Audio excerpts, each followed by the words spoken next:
I can't believe my brother stole my business idea. I know this hurts, but you are strong and you can rebuild. I'm here for you. 800 of the world's most powerful tech moguls sat at tables, draped in white silk, sipping champagne that cost more than a year's rent in a modest apartment. On the massive LED screen behind the stage, the words, "The future is Okari," glowed in gold leaf. And in the center of the stage stood Emeka Okari, the golden sun, dressed in a $12,000 custom Tom Ford suit, his hair perfectly coiffed, a smile on his face that had been practiced in a mirror for months. He was being hailed as the genius of the century, the man who had invented a solar thermal fabric that would change the world. Now, before I tell you how Nneka turned that moment of utter despair into a global reckoning that would burn her brother's empire to the ground, hit that subscribe button right now. On this channel, we tell the stories that the world tries to hide. The stories where the humble are trampled, where the quiet are silenced, and where the golden children steal the light from those who actually do the work. But more importantly, we tell the stories of the payback. On this channel, karma isn't just a word, it is a legendary force of nature. If you believe that the truth should always come to light, and if you love seeing the proud fall from their high towers, hit that notification bell and like this video. Your support helps us ensure that every Nneka in the world gets their story told. But at the very back of the room, standing behind the last row of chairs because she couldn't afford a ticket, was Nneka. She was wearing an old coat with a frayed collar and shoes that had been resoled 3 times. Her hands were scarred from burns and needle pricks, the marks of a creator. As she watched her brother take the credit for the work that had nearly killed her, a single tear tracked through the dust on her cheek, Emeka looked toward the back of the room. His eyes met hers for a fraction of a second. There was no guilt in his gaze, only a cold, triumphant warning. He leaned into the microphone and said, "I did this all on my own.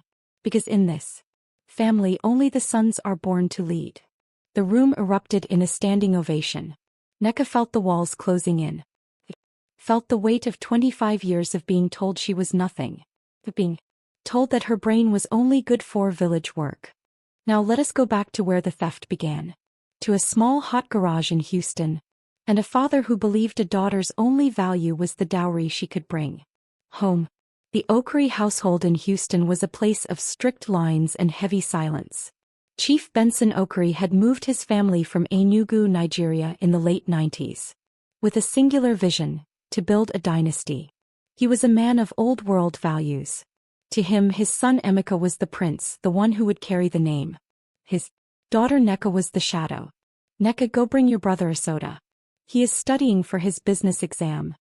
Benson would bark from his leather recliner. It didn't matter that Nneka was also studying.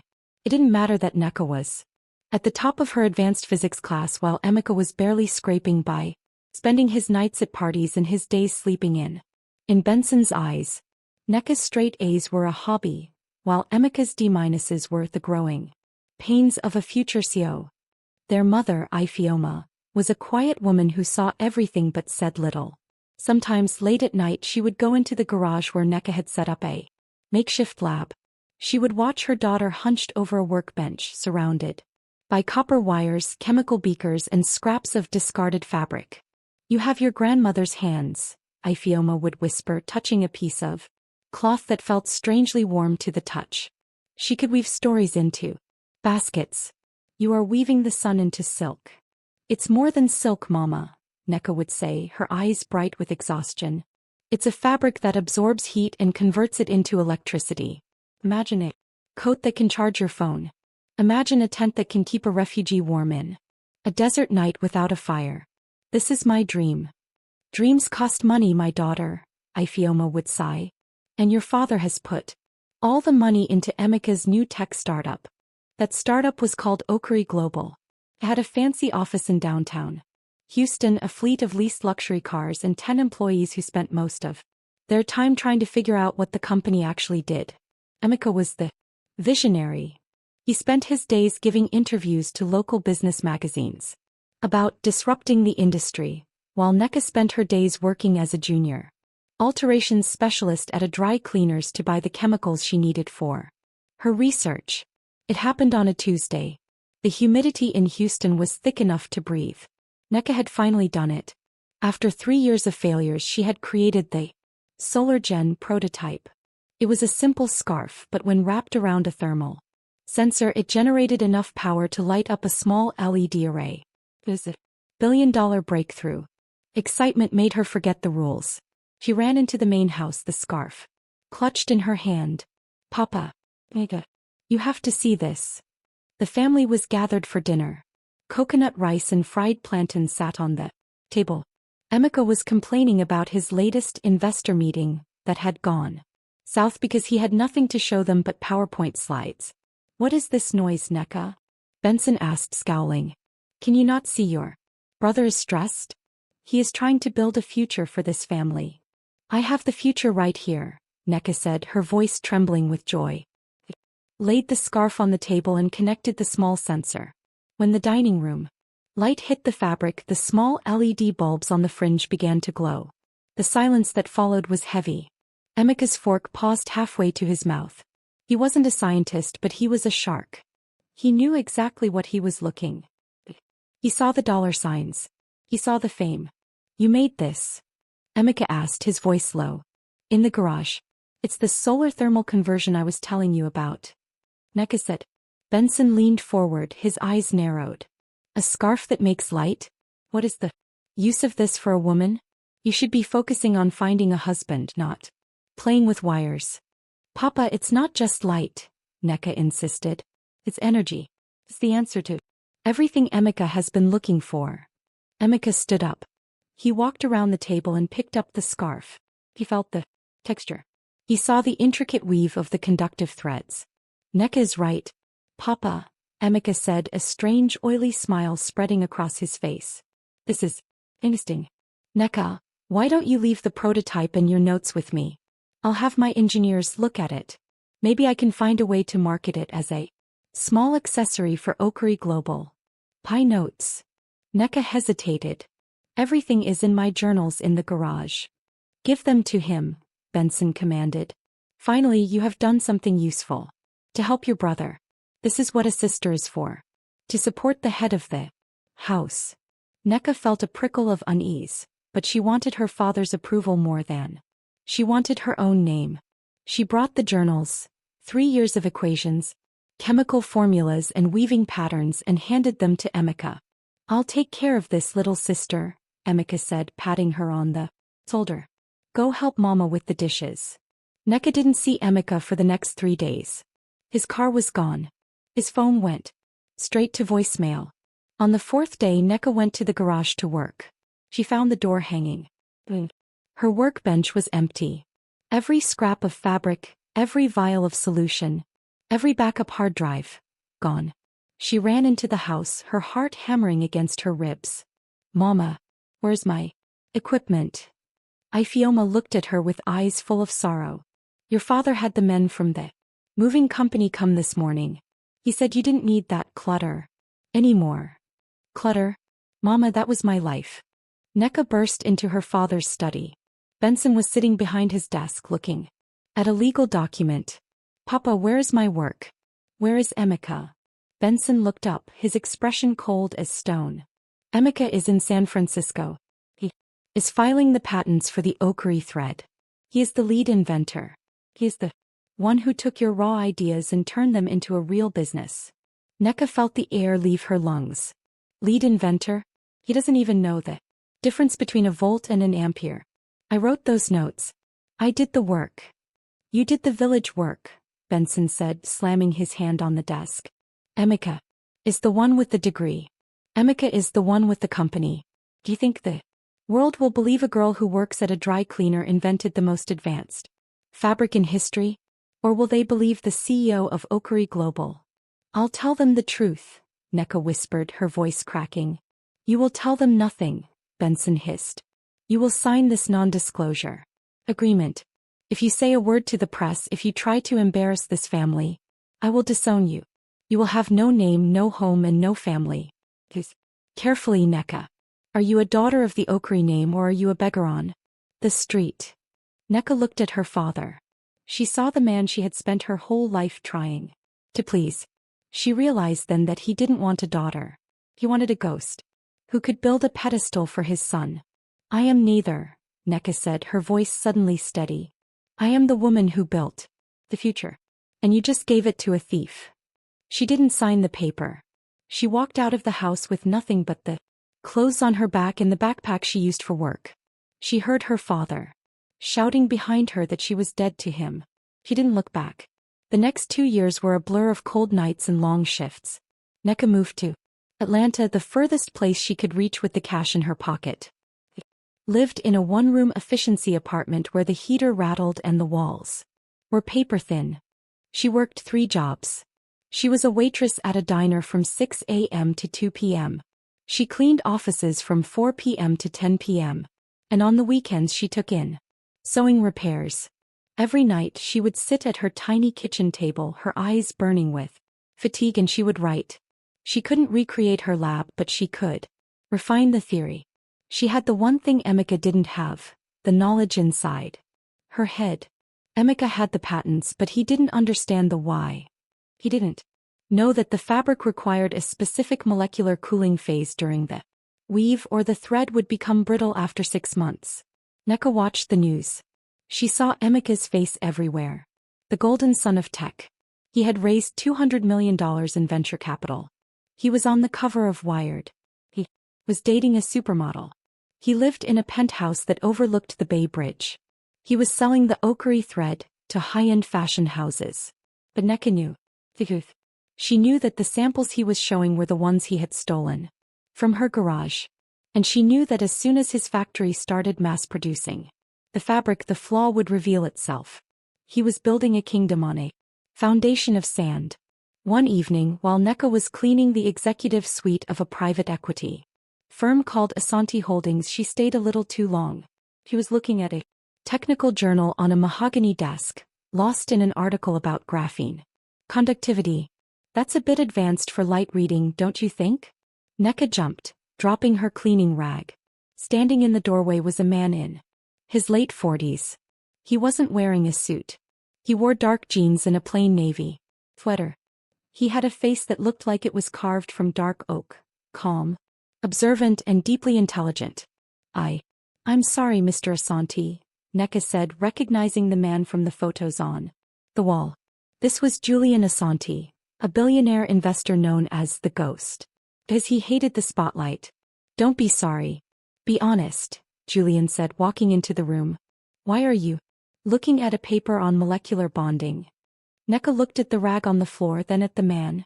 Something about his eyes, the way they weren't looking at her uniform but at her, made her speak. Because the author is wrong, Nneka said. He's assuming the electron flow is linear across the weave. But with a thermal gradient, it's actually a vortex. He builds that capacitor based on this theory. It will overheat in under an hour.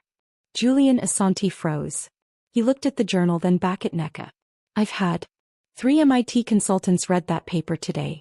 None of them caught that. Who are you? I'm the girl who cleans your floors, Nneka said. No, Julian said, pulling out a chair. The girl who cleans my floors doesn't know what a thermal gradient vortex is. Sit down. I want to hear everything. For the first time in 2 years, Nneka told the story. He told him about the garage. She told him about the golden sun. She told him about the flaw in the fabric that was about to hit the global market. Julian listened. He didn't interrupt. He didn't check his phone. He finished. The sun was beginning to rise over the Atlanta skyline. Emeka Okori is launching the global collection in 3 months, Julian said. It's the biggest product launch in tech history. He's invited every major buyer from London, Tokyo, and New York. I know, Nneka said quietly.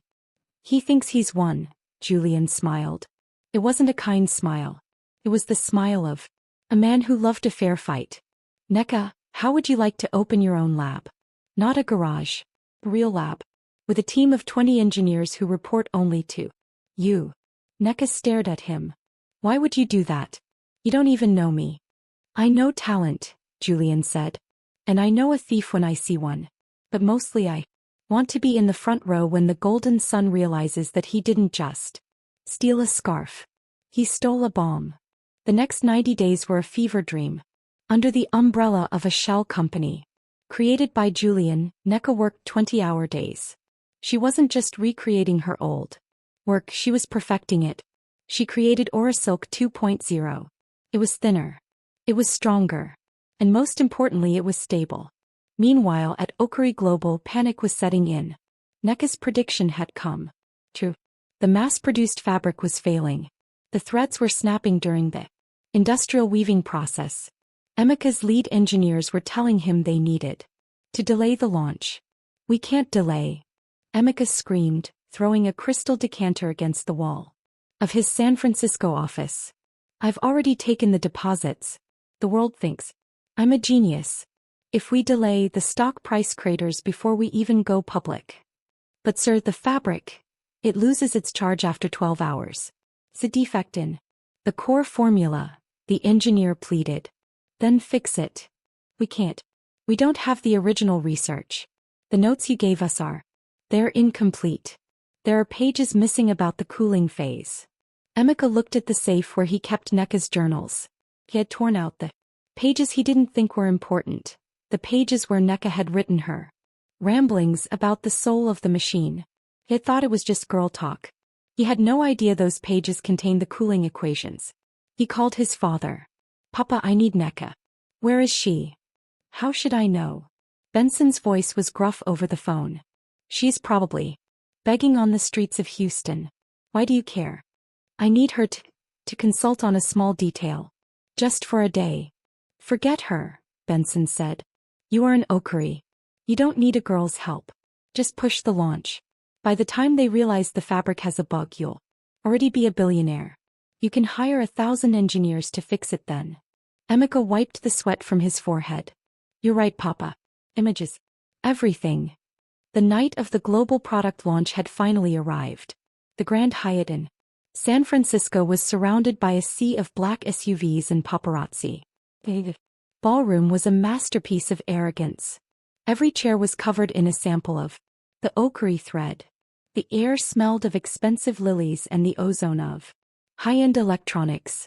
Emeka Okuri was backstage, his hands shaking so violently he could barely button his shirt. His chief engineer had just given him the news. The latest batch of fabric, the one they were supposed to demonstrate live on stage, had begun to smoke during the final stress test. "I don't care," Emeka hissed. "Use the original prototypes. The ones I brought from Houston. They still work, don't they?"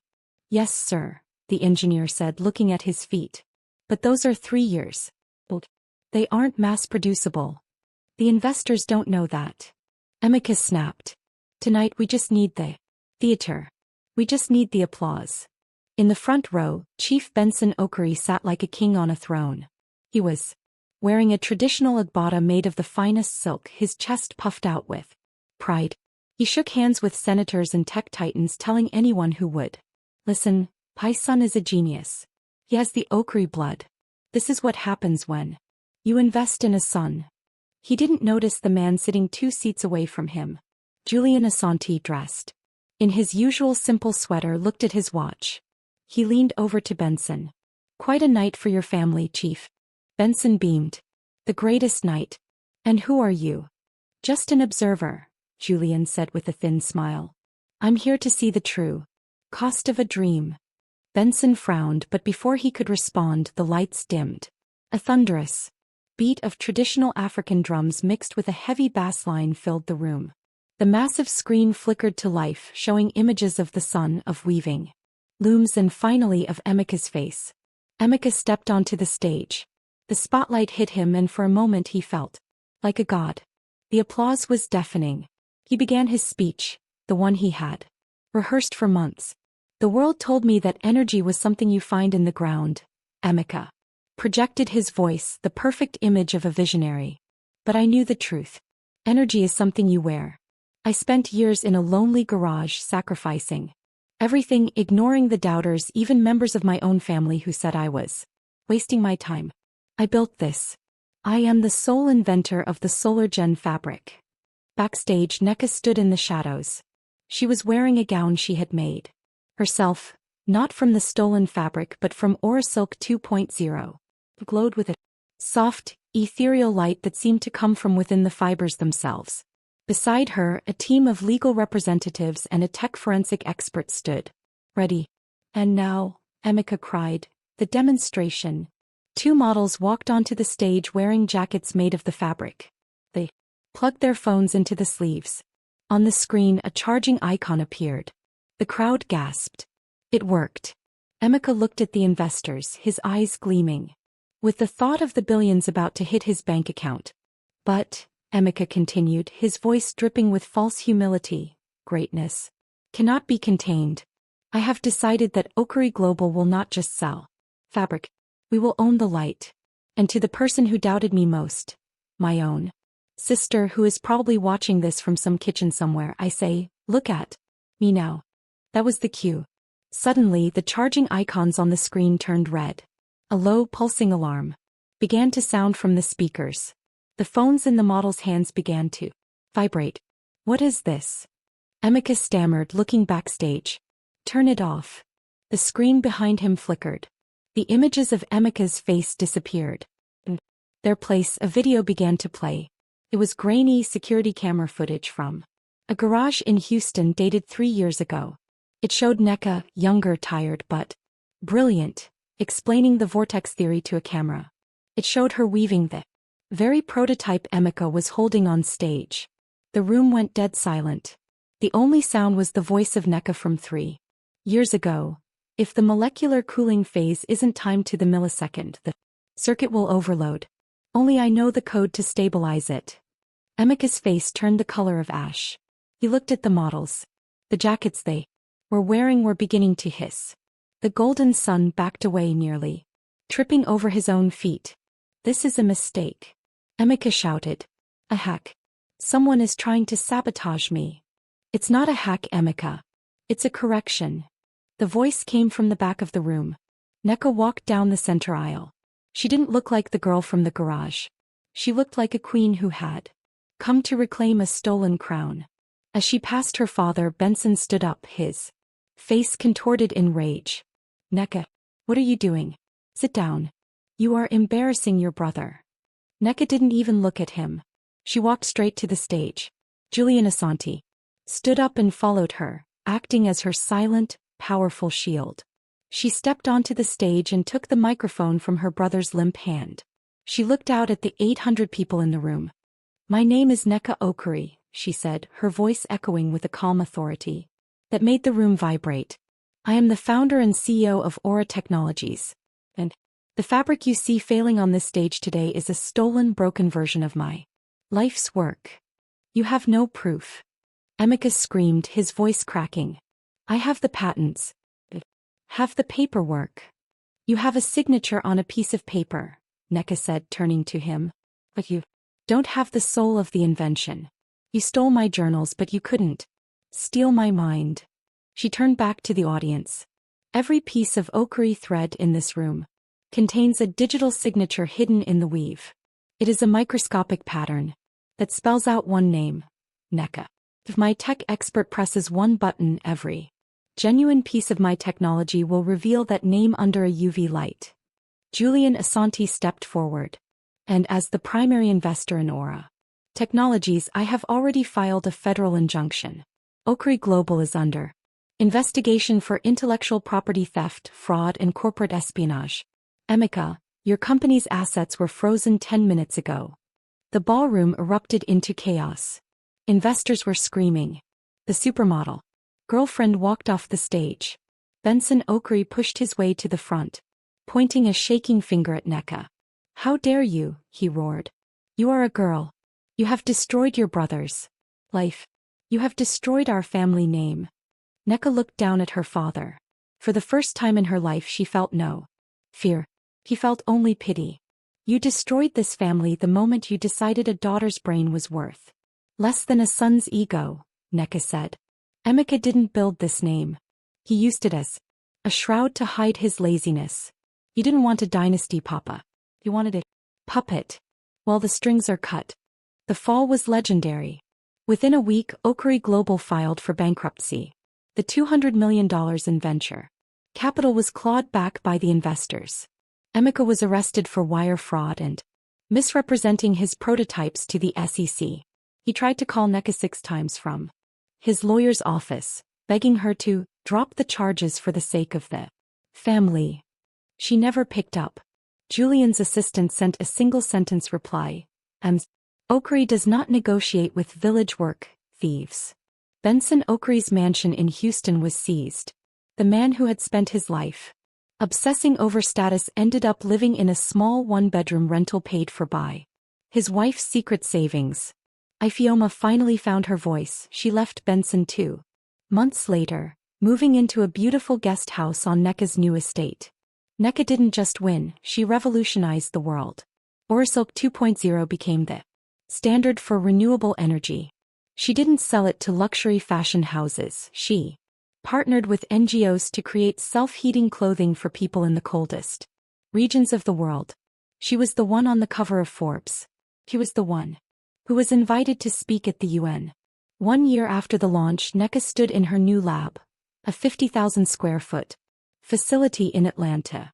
She was looking at a spool of gold conductive thread, the same shade she had dreamed of in that hot garage. Julian Asante walked in. The Tokyo deal is closed. You're officially the youngest self-made billionaire in the tech sector. Nneka smiled, but her eyes were on the thread. It was never about the money. Julian. I know, he said. It was about the truth. And that is the lesson of this story. Your value isn't determined by the titles your parents give you or the status your society affords you. A son is not a son, he cannot provide light if he has no fire of his own. The people who try to break you are often the ones who are terrified that you are stronger than they will ever be. They will call your hard work clutter, and your dreams hobbies, until the moment they can steal them. But they can only steal the fruit, they can never steal the roots. If this story moved your heart, if you loved seeing Nneka rise from the shadows to claim her light, make sure you hit that subscribe button and turn on notifications. Every week we bring you tales of the humble who rise and the proud who fall. Remember, the best revenge isn't an outburst of anger. It is becoming everything they said you could never be and letting them watch from the back row. Thank you for watching, and remember, your light is your own. Never let anyone weave a shadow over it.